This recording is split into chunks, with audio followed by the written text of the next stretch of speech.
저희가 그 서로 간의 삶에 대해서 이렇게 생각을 하다 보면요. 처음에는 위해주는 마음이 들 수가 있고요.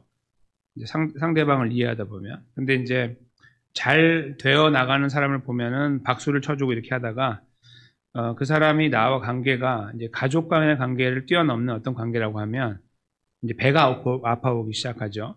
나도 함께 잘 되면은 좋은데 나는 안 되고 상대방이 잘 되면 배가 아픈 일들이 벌어지게 돼요. 하지 말라고 해도 이렇게 되어지게 되고. 그런데 이제 가족은 달라지죠. 근데 가족도 달라지는 경우가 있고 아닌 경우도 있는 것이 형제 자매들 또 친척 인척들이 이제 걸어가는 걸음들을 보다가 나와 비교해서 일단 나보다 잘 되면은 처음엔 박수 쳐주고 좋아하다가 시간이 지나면 사돈이 땅을 사도 사촌이 땅을 사도 배가 아픈 것처럼 그렇게 바뀌어지는 현상이 나타나곤 합니다. 그게 이제 어떤 형태로 나타나게 되냐면 여기 지금 제가 가져온 화면에 나와 있는 그림처럼 나타나는데요. 제 떡이 남의 떡, 제 떡보다 자기 떡보다 남의 떡이 더 커 보일 때 나타나게 돼요. 이게 이제 저는 몰랐는데 북한 속담이라 그러네요. 한국 속담이 아니고 이제 물론 다 한국이지만 이제 남한 이게 전체 한국이 아니라 또 아주 옛날이 아니라 북한에서 쓰는 말이라고 그래요. 제 떡보다 남의 떡이 더 커 보인다. 여기 그림 한번 보세요. 왼쪽에 아주 재밌는 그림인데요. 저 소들이요 풀을 뜯어 먹는데 어디에 지금 어디다가 뜯어 먹는지 보세요. 자기 쪽에 다 안 먹고 상대방 쪽에 하는데 왜 그러냐면 영어로 보시면요. The grass is always greener on the other side on the fence 이렇게 돼 있어요. Of the fence. 그러니까 펜스 건너편에 있는 풀이 더 이렇게 푸르러 보인다 그런 말이죠. 그게 이제 미국에 있는 속담이래요. 이게 이제 제 떡보다 남의 떡이 더 커 보인다는 것 같은 일맥상통하는 속담이에요. 미국에도 있는 거예요. 독일에도 있겠죠. 아프리카에도 있고 다 있는 거예요. 이게 사람이 다 이렇게 살아왔기 때문에 어쩔 수 없이 있는 거예요. 이제 뭐 제대로 드러나지 않는지 모르겠지만 저런 현상이 발생하는 거예요. 일단 내 건 두고 상대방 걸 먹는 거고 아니면 상대방이 더 맛있어 보이니까 그거 먹는 거예요. 고개를 내밀고. 뭐 고양이 그림도 있어요. 고양이가 자기 먹이 안 먹고 상대방 거 먹는 이런 사진도 있어요. 이제 찾아보면 참 우스운 일인데 이제 그런 현상이 발생하는 거예요. 우리 사람 안에서. 그래서 우리는 그렇지 않을 거야라고 생각하지만 막상 닥쳐보면 우리는 어쩔 수 없는 존재일 수 있고요. 아니면 이겨낼 수 있지만 자신할 수 없는 그런 삶을 살아가고 있는지도 몰라요. 이런 어떤 부분에 대해서.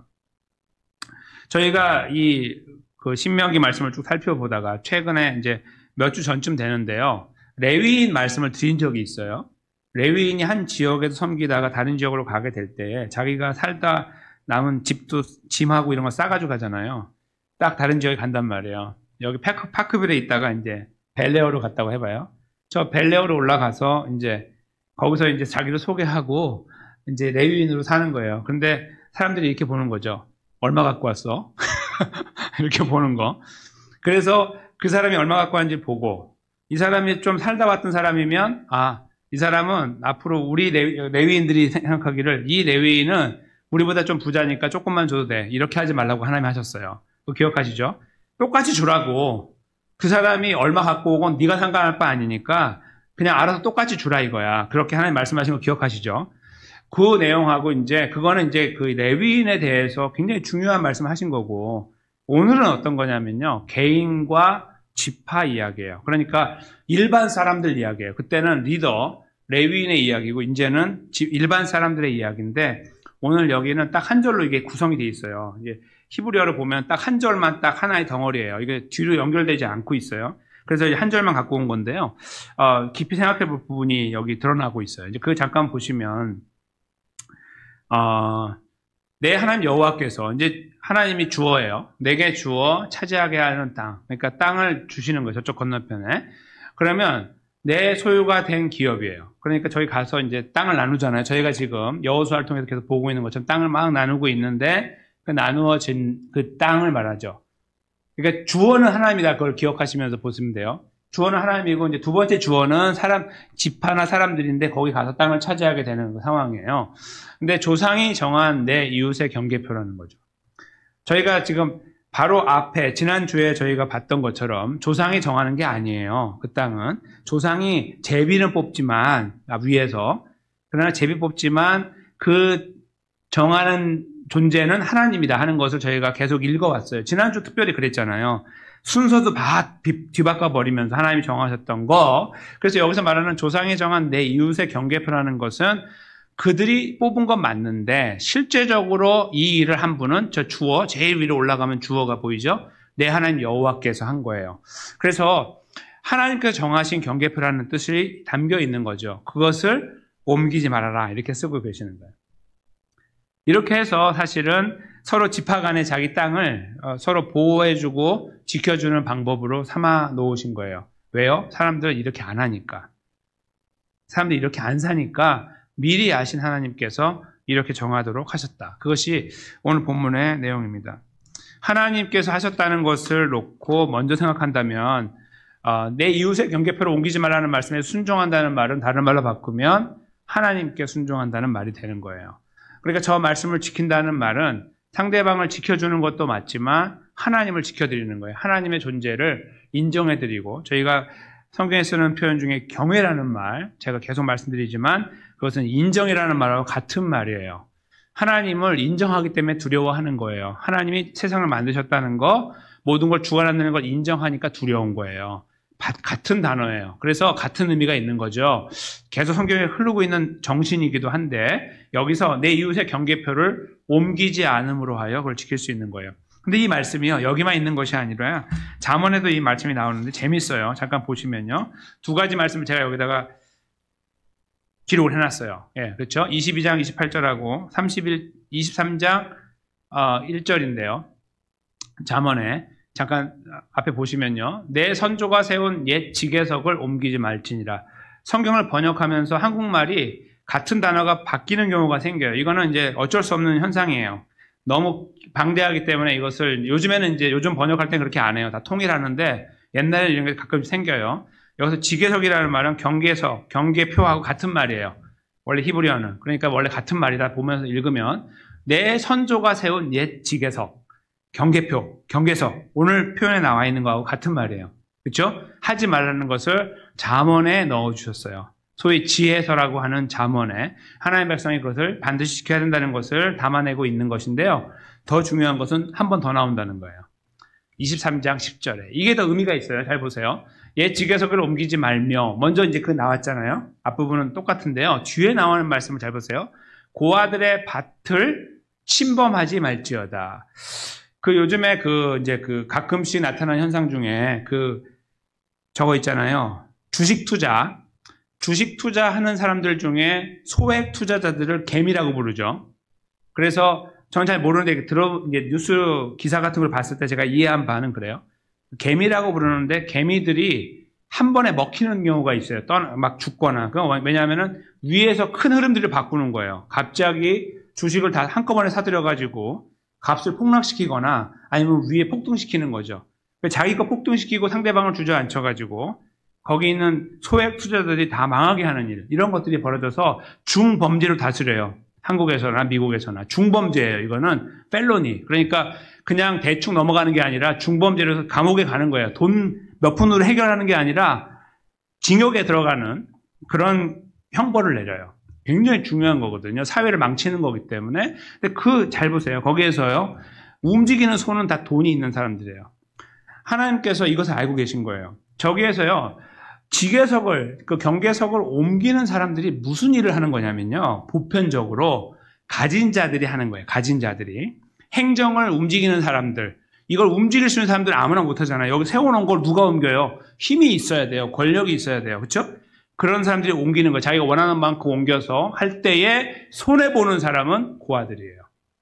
고아들의 밭이라고 쓰고 있죠. 그러니까 이것은 정확하게 그들의 정말 고아들이라고 말할 수 있지만 그러한 부류의 사람들, 힘이 없는 사람들 말하는 거죠. 그러니까 여기서 경계석을 옮기지 말라는 하나님의 뜻이 더 깊어지는 거예요. 단순히 그냥 서로 같은 어깨를 견줄 수 있는 사람들끼리 왔다 갔다 하는 게 아니라 어떤 사람은 힘이 있어서 이거 옮길 수 있고 어떤 사람은 옮길 수 없는데 옮길 수 있는 사람한테 말하는 거예요. 옮길 수 있는 사람들이 정신 똑바로 차리고 너네가 힘이 있다고 남의 거 가로채지 말고 어려운 자들 것을 다 집어삼키지 말라 하는 의미가 있는 거예요. 그래서 오늘 본문의 말씀에 진짜 의미인 거죠. 이 잠언까지 저희가 확인해 볼 때 그런 의미를 여기서 유추할 수 있습니다. 그리고 이것을 통해서 하나님께서는 서로를 지켜주기 원했어요. 서로를 지켜주는 거예요. 그 지켜줌을 통해서 하나님은 하나님의 자비하심을 드러내고 공평하심과 공정하심을 드러내요. 그러니까 가진 자이기 때문에 더 위해주고 못 가진 자니까 이렇게 하대하는 것이 아니라 똑같이 가진 자나 못 가진 자나 넉넉한 자나 그렇지 않은 자나 가정이 온전한 자나 그렇지 못한 자나 관계없이 하나님은 똑같이 은혜와 사랑을 베풀어 주시는 분임을 바로 이 부분에서 읽어낼 수 있어요. 동시에 그뿐만 아니라 약한 자들을 괴롭히게 되는 그 어떤 상황에 대해서 하나님은 참지 못하시는 분이심을 또한 나타내고 있는 거예요. 보편적으로 힘이 있는 자들이 세상의 역사를 주장해 왔고, 역사를 저희가 이렇게 역사의 흐름을 보면 힘 있는 자가 역사를 쓴다라는 표현이 있어요. 역사 쪽에서 보면. 그러니까 힘이 있는 자가 역사를 바꾸는 거예요. 그래서 조선왕조의 역사도 힘 있는 자에서 이렇게 왔다 갔다 흘러왔잖아요. 이렇게. 저희가 알고 있어요. 결국은 정권을 잡은 자가 역사를 바꾸잖아요. 자기가 원하는 대로. 그러니까 그렇게 세상은 다 흘러온 거예요. 아무리 좋아 보이는 나라들도 다 그런 흥 역사를 갖고 있습니다. 세상은 다 그렇게 흘러왔어요. 지금도 그렇게 흘러가고 있고요. 정확하게 따지면. 그러니까 그 힘이 있는 자들에 대한 아주 정확한 지적이에요. 함부로 하지 말라고. 다른 말로 바꾸면 땅을 이렇게 움직여 나가는 이런 지계석을 움직이고 경계석을 움직여 나가는 이런 것들은 결국은 역사를 움직이는 것이고 자기를 보호하는 것이고 힘 있는 자들이 그렇게 움직여 나가는 흐름을 말하는 거라고 볼 수 있는 거예요. 단순히 땅을 당시에는 그랬지만 21세기에는 힘을 가지고 자기를 보호하고 남의 것을 강탈하는 이런 것들을 서슴없이 행하는 모든 행위, 그것이 고상한 방법으로 역사를 바꿔나가건 자기 조상이 좋은 사람으로 다 둔갑시키는 이런 일을 하건 아니면 그냥 단순히 돈의 문제를 가지고 상대방을 힘들게 하건 관계없이 그 보여지지 않는 행정적인 것을 건드리건 역사를 건드리건 어떤 형태로건 자기를 보호하고 상대방을 힘들게 하는 모든 것들에 대해 하나님은 경계하고 계시는 것을 여기서 발견하게 되는 거예요. 다른 말, 이걸 그래서 하나로 줄이면 지키는 법인 거예요. 누구를요? 처음에 상대방을. 공동체 안에 있는 상대방을 지키는 거고 자기 욕심을 내려놓는 거죠. 지키기 위해서. 그리고 저 지키는 법이 잘 세워진다고 보세요. 세상은 나보다 큰 사람이 있잖아요. 빌 게이츠가 세계 부자로서 10수년을 달려왔잖아요. 제일 부자. 근데 지금 바뀌었잖아요. 그 아마존 또는 애플 이런 사람들 이렇게 올라가잖아요. 또 저 페이스북 뭐 이런 사람들 그런 사람들이 이제 막 그 다툼에서 올라가고 있어요. 이제 더 이상 그 빌 게이츠는 1등이 아니에요. 그러니까 자기보다 큰 존재가 항상 존재하는 거예요. 그리고 나중에 바뀌는 거죠. 그렇죠? 이제 그렇게 보면 이것이 단순히 상대방을 지키는 법으로 끝나지 않은 것을 알아요. 이게 잘 세워지면 누가 보호돼요? 내가 보호되는 거예요. 하나님은 이것을 다 알고 계시는 거예요. 인간은 이렇게 하지 않는다는 걸 알고 계시니까 이 말씀을 주셨고 정말 만약에 어떤 상황에서 이렇게 보면 편하겠죠. 시온 장로교회 안에서 이 법이 이루어진다면 그 안에 있는 사람들은 안전하다. 그 안에 있는 사람들은 행복하다, 평안하다라는 것을 하나님 알고 계셨던 거죠. 그걸 원하시는 거예요. 상대방을 지키는데 어느 순간 보니까 내가 보호받고 있는 거예요. 이 법에 의해서. 그것이 하나님께서 지금 정하신 법의 두 번째 의미가 되는 겁니다. 그러면 공동체가 평안하고 따뜻하고 하나님의 영광 받으시는 사랑이 넘치고 은혜가 있는 공동체가 되는 거예요. 동일하게 가정 안에서도 그러겠죠. 가정 안에서도 아까 말씀드린 것처럼 처음에는 괜찮은데요. 시간이 지나면서 이 균열이 생기기 시작할 수 있어요. 자녀가 잘 살아도 부모가 힘들어할 수 있고요. 부모가 잘 살고 자녀가 못 살아도 그렇게 될 수 있고 그런 관계는 너무 가깝지만 조금 약간 다음 단계로 가면 촌수가 늘어날수록 형제간에 이렇게 늘어나잖아요. 그럴 때 거기서 엄청난 균열이 생길 수가 있습니다. 특별히 이민사회 안에 우리는 그런 것들 많이 만나요. 한국도 그러겠지만 이민의 사회에 살고 있는 많은 식구들이 있는 분들 안에 그런 것들이 많아요. 서로 경쟁하고 서로 반목하고 하고 나눠져요. 같이 못 지내는 경우들이 막 수도 없이 많아지잖아요. 그런 것들 다 이 문제와 직결되어 있어요.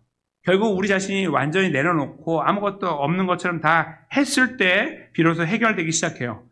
그냥 너 다 가져 이러면 끝나요. 너 다 갔는데 내 건 줘 이렇게 하면 이제 안 되는 거죠. 그러니까 그게 여기에 하나님께서 말씀하신 이 법의 참된 의미가 되는 거예요. 그러니까 우리 것에 대한 것을 보증하려고 하는 순간에 이 좋은 관계 서로 지켜나가는 것들은 균열이 생기기 시작한다. 이렇게 볼 수 있는 거예요. 오늘 하나님께서는 그래서 경계석, 이 지계석 또는 경계표 이거에 대한 것을 말씀한 거예요. 내가 준 거니까 건들지 마. 저 사람이 아무리 편안하게 해가지고 부자가 된 것처럼 보여도 네가 한 거 아니야. 네가 한 거 뭐 있는데? 네가 뭐 해줬는데? 안 했잖아, 네가. 그리고 그거 내가 그렇게 알아서 했는데 네가 뭔데? 이렇게 말씀하는 거예요. 네가 뭔데 내가 한 걸 건드려? 이게 하나님 정확한 뜻이죠. 그거 옮기지 마. 네가 뭔데 옮겨? 이겁니다. 그렇죠? 그 사람이 잘 살건 못 살건 네가 뭔데? 내가 했는데 내 주권을 네가 왜 건드려? 이것이 이 말씀에서 더 강력하게 우리에게 다가오는 의미가 되는 거예요. 단순히 지키느냐 못 지키느냐의 문제가 아니라 하나님의 주인 되심이 어떻게 거기서 움직이고 있느냐를 볼 수 있는 거예요. 그래서 세 번째 의미는요. 첫 번째는 상대방을 지키지만 그것이 나를 지키고요. 동시에 이것이 결국 하나님의 주권을 인정하는 거예요. 하나님의 주권을 지켜드리는 방편이 된다. 저희는 그렇게 이 말씀 속에서 헤아려 보게 되는 것입니다. 근데 이런 과정을 걸어 나가면서 저희가 기억할 한 가지 말씀이 있어요. 그건 뭐냐면 이제 이런 아이디어들을 주시고 방법을 주시고 방향을 주신 하나님 앞에 저희가 생각을 하면서 이제 방향을 찾아 나가면서요. 이제 이렇게 생각할 수 있어요. 뭐냐면 한번 해보자. 그리고 내가 일단 그것을 하기 위해서 내 마음을 새롭게 해야겠구나. 뭐 이런 것들로 이제 시작할 수 있어요. 물론 중요한 표현인데요. 사실은 그거 이제 마음을 정하고 하는 것에서 다음 단계로 나가는 것이 중요한 것을 요한일서에서 찾아요. 여기 앞에 화면에 나와 있는데 요한일서 3장 18절이에요. 저희가 잘 알고 있는 말씀이죠. 한번 이것을 한 목소리로 읽겠습니다. 자녀들아, 우리가 말과 혀로만 사랑하지 말고 행함과 진실함으로 하자. 행함과 진실함은요, 우리들에게 큰 부담을 줍니다. 크리스천 라이프는요, 영광스러운 게 아닙니다. 우리가 오늘 찬양할 때 하나님 우리를 귀하게 여기신다는 것은 분명한 사실이에요. 우리는 영광스러운 존재가 됐어요. 그러나 그 삶을 이루어가는 현장은요, 너무나 치열합니다. 오늘 본문의 말씀이 그래서 주어지는 거예요. 늘 이렇다는 거예요. 하나님 알고 계시는 거죠. 아무리 그리스도에 만나도 여기 지금 하나님의 말씀이 듣는 거잖아요. 이 말씀을 듣는 사람 다 이스라엘 백성들 아니에요? 하나님 백성으로 뽑히건 어떤 구원을 받건 다 똑같아요. 그래서 말씀을 주어진 거거든요. 근데 그 말씀의 핵심이 뭐냐면 우리가 말로 이렇게 할 수 있는 거예요. 아, 그렇다. 내가 앞으로 잘할게. 뭐 이렇게 할 수 있는데 행동은 그렇게 하지 않을 수가 있는 거예요. 그렇죠? 내가 당신을 지켜줄게 이렇게 말을 해요. 지켜준다고. 다 말만 하는 거예요. 다 뒤에 다른 거 하고 있는 거죠. 결국 이 모래성 이렇게 해가지고 무너지는 것처럼 쫙 갈가내가지고 결국 무너지게 하는 거예요. 뒤로. 그러면서 지킨다고 말하는 이런 거짓말장애가 어디 있습니까? 위선자가 어디 있어요? 그렇죠? 그런 모양들도 충분히 발생할 수 있는 거예요. 우리 안에서. 저는 이 부분을 저희가 그래서 이 요한일서 3장 18절 말씀이 이 말씀을 이해하는 데 굉장히 중요한 단서를 제공한다고 봐요. 그것은 결국 자기 희생이라는 거예요. 행함과 진실함은 결국은 그래서 다가저로 바뀌는 거예요. 50대 50이잖아 원래. 그렇게 안 돼요. 인생은 그렇게 안 돼요. 50대 50을 안 돼요. 내가 반드시 49를 가져야만 해결돼요. 당신이 51을 가져. 이게 인생이에요. 근데 그것을 누군가 해결하는 걸 잘 보시면요. 결코 내가 51을 가져가면서 해결하지 않아요. 그것은 힘이 있기 때문에 하는 거예요. 우리는 그러니까 힘이 있는 자가 결정할 때에 보편적으로 그렇게 따라가게 돼 있는 거예요. 나는 51이야, 난 49고. 그냥 그렇게 가는 거예요. 페어하지 이 정도면 이렇게 되는 거예요. 인생은. 근데 하나님 그거 하지 말고 50대 50을 하라고 하시는데 행함과 진실함을 파고 들어가다 보면 50대 50을 안 돼요. 내가 49를 가져야만 해결되게 돼 있어요. 인생은. 그것을 여기서 저희는 이 행함과 진실함에서 읽어내야 됩니다. 그 과정을 지나면서 우리는 상대방을 보호할 수 있고요. 나를 보호할 수 있고 하나님의 주권을 보호할 수 있는 거예요. 여러분과 제가 이제 이 말씀의 끝자락에서 우리에게 질문해야 될 것이 있습니다. 우리는 과연 이 말씀에 자유한가? 아니면 이 말씀의 무게 앞에 우리는 어떤 생각을 하고 있을까 하는 겁니다. 우리는 이런 열정이 있고 의식이 있습니까? 이렇게 해야겠다라는 뜨거운 마음이 우리 안에 생깁니까? 아니면 나에게는 이런 마음이 없다라고 생각하십니까? 아니면 나는 이 말씀을 이해하지만 내 방식이 더 중요합니다라고 생각하십니까? 우리가 이 복잡한 생각 속에서 한 포인트에 도착하면 거기 새로운 지평이 열리는 걸 보게 돼요. 이런 막 고민들이 생기잖아요. 이 고민하면서 어떤 지점에 딱 올라가면 거기에서 새로운 곳이 보이는데 그 지점은 높은 곳이 아니고요. 낮은 곳이에요. 이 말씀을 읽으면서 생각하면서 고민하면서 우리 안에 생각의 끝자락에 도달하는 곳이 저 밑이어야 된다는 거예요. 어떤 거냐면 나는 못해. 이거죠. 정말 솔직하게. 이거는 우리 마음부터 시작하는 거예요. 밖으로 드러나는 이거 말고. 마음에 저기 보면 그러니까 저기 행한 거 진실하면서요. 이 행함은 보일 수 있는데 진실함이 아닐 수 있잖아요. 이런 거. 그런 걸 우리가 보면서 느끼는 우리의 스스로에 대한 절망감이에요. 절망감. 나는 못한다는 절망감. 나는 그런 마음을 내가 100% 할 수 없다는 절망감. 그걸 느껴야 된다는 거예요. 그 지점에 도달하면 거기에서 비로소 예수님이 보이는 거예요. 이야, 이거 진짜 못하겠는데 하는 그 순간에 예수님이 보여요. 그 예수님께서 우리를 대신하여 우리가 이런 것을 아시고 십자가를 지셨죠. 십자가에서 우리를 위해 돌아가시는 과정은 우리가 감당할 수 없는 이 모든 이야기들을 다 이루시기 위한 걸음이었어요. 그리고 저희가 잘 알다시피 십자가의 길이 바로 우리를 지키는 법이었어요. 그러니까 우리가 지키는 것으로 지금 지켜야 된다는 수많은 이야기들 지금 들으면서 왔어요. 이런저런 이야기들 막 들으면서 그래 이렇게 하면 돼 저렇게 하면 돼 방법들을 찾고 아 그렇게 하는 것이구나. 상대방도 지키고 그것이 나를 지키고 또 하나님의 주권을 인정하는 것이구나. 모든 것을 다 안 상태에서 이제 와서 다시 그 길을 생각하고 있는 이때에 우리 안에 떠오르는 어두운 그림자가 탁 이렇게 밀려올 때에 예수님이 보인다는 거예요. 즉 여러분과 제가요 이 말씀을 잘 마음에 새겨서 이루어가는 어떤 새로운 삶의 여정을 걸어감으로써 상대방을 지키고 나를 지키고 하나님을 보존하는 것이 아니라 우리는 그 자리에서 자꾸 넘어지는데 자꾸 실패하는데 자꾸 좌절하고 절망하는데 우리를 감싸 안고서 그런 실패한 우리를 감싸 안고 계시는 예수 그리스도를 만난다는 거예요. 만났을 때 비로소 내가 지킴을 당하고 있구나. 내가 예수님이 나를 지키고 계시는구나를 아는 순간에 우리의 눈이 확 열려버리는 거예요. 더 이상 율법이 아니에요. 이거 하라고 했으니까 그거 다 필요 없어요.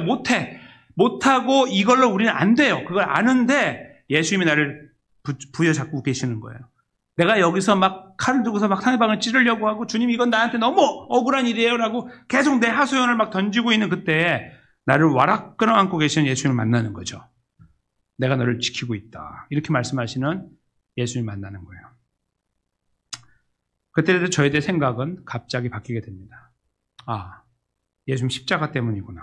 왜 이 말씀을 집중해야 되고 마음에 새겨야 되는지 이것이 어려운 거 분명히 알고 내 머릿속에 지금 생각이 복잡해지고 있는데도 이 말씀이 옳다라는 것을 내가 왜 인정하고 그리로 서게 해달라고 기도해야 되는지 그 이유가 나오는 거예요. 예수님의 십자가. 그분이 우리를 지켰고 지금도 지키고 계시고 앞으로도 지켜서 영원한 하나님 나라에 들어갈 때까지 우리의 이 믿음의 여정을 온전케 붙잡고 계실 것이기 때문입니다. 그래서 저희는 감사함이 있는 거예요. 부담이나 눌림이 하나도 없어야 돼요. 그런 거는 우리에게 아무런 도움이 안 돼요. 그래도 말씀을 지켜야지. 그런 거 필요 없어요. 그런 게 중요한 게 아니에요. 예수님의 이 강력한 힘이 우리 안에 들어오는 것을 경험할 때에 우리는 바뀌지 말라고 해도 바뀌어요. 그러니까 그냥 이런 수많은 어떤 부담을 우리가 아무리 가져봐야 바꾸지를 못해요. 다시 넘어지거든요. 근데 이 말씀 우리에게 들어와서 사랑의 메시지가 우리의 가슴을 팍 치고 들어오면요. 거기서 우리는 넘어지는 거예요. 그냥. 우리의 눈물이 흐르죠. 나 같은 존재를 사랑하신 예수님이 보일 때 새로운 감정의 늪에 빠져요. 긍정의 감정이죠. 너무 감사해요. 그리고 감격이 생겨요. 다시. 우리는 날마다 그분을 만나야 되는 거예요. 그랬을 때 우리 안에 하나님 주시는 새로운 힘, 그것이 상대방을 지키도록 오늘 본문의 말씀처럼 내가 49를 가질 수 있도록 하는 역사를 만드세요. 내가 왜 49를 가져? 내가 지금까지 고생한 게 얼만데 라는 너무나 자연스러운 이야기가 막 머릿속에 맴돌고 율법은 율법이고 내 라이프는 내 라이프고 그걸 우리가 따지려고 하는 그 순간에 예수님이 보이고 그 십자가가 보이는 거예요. 그 십자가 앞에서 우리는 다시 눈물을 흘리게 돼요. 내가 잘 따라가고 있기 때문에 눈물을 흘리기도 하지만 내가 잘 못 따라가고 있기 때문에 눈물을 흘려요. 근데 그것이 우리 안에 반복되어 나갈 때 우리 삶은 풍성하게 견고하게 세워지고 성숙한 그리스도의 자리에 세워지게 된다고 이 본문의 말씀이 우리에게 주고 계시는 거예요. 저희는 그것을 이 말씀 속에서 헤아려야 되고 붙잡아야 됩니다. 지키는 법을 주신 분이 우리를 먼저 지켜주신 거예요. 행함과 진실함을 하라고 하신 예수님께서 먼저 그 일을 이루셔서 요한이 그걸 받아서 쓰고 있는 거예요. 예수님처럼 하자는 거죠. 다른 말로 바꾸면.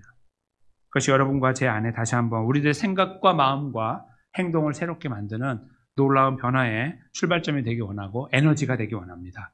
주님을 그 이름을 부르고 십자가를 부를 때마다 우리 안에 뜨거움이 다시 샘솟도 일어나서 걸어가야 할 걸음이 다시 한번 보이고 우리는 여전히 갈 수 없는데 왠지 그리로 가고 싶은 열망과 그 열정과 뜨거움과 의지가 새롭게 발동되어지는 왜 그러지? 내가 옛날에 생각하지 않았는데 왜 자꾸 생기지 하는 그러한 새로운 은혜의 가운데 새로운 스테이지에 여러분과 제가 다시 한번 힘있게 세워지는 은혜를 누리게 되시기를 예수님의 귀하신 이름으로 간절히 축원합니다.